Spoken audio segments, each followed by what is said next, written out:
fọsụ TikTok ga-eji wee chighata azụ n'ebe ndị Naijiria nọ. Oyala abụ child pray. Do you understand me?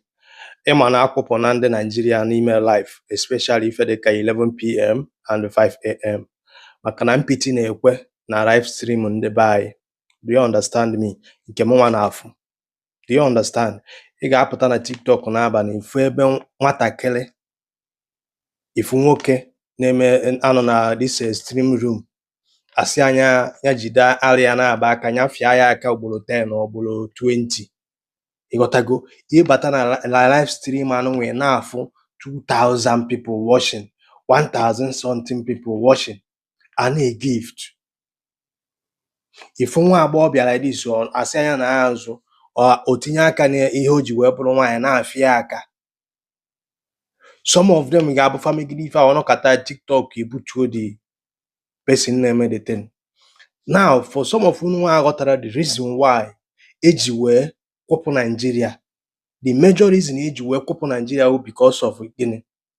Ihe gbasara ife alụrụmanụ a na-emegasị. Some of them atọ nọ na TikTok ọ dịka ebe a na-eme ife buru film. Ịchọ na ịwọchị adult movie jebene na site fan. Ọ bụrụ n'ime platform ịma na educational purpose ka ha ji wee create ya na ị na-create awareness and because of ma social issue. Unu bụ ndị Nigeria wee bịazie wee tọnụọ ya ebe a na-eme ife alụrụmanụ. Now according to the update fanyere ebe a, first that na Q1 na 2025 am na gana abụọ kịta na-achọ egwu agwụ alone more than 3.6 million Nigerian videos were deleted for ịda iwu gbasara their platform ya nke a na-akpọ community guideline.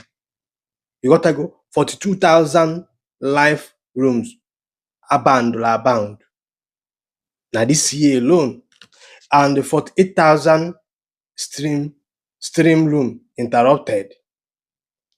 You got to go ụdị afọ ya abụ ha na-eme datin ọnọkata TikTok apụta apịatuo the account after some time ya hapụkwa ya.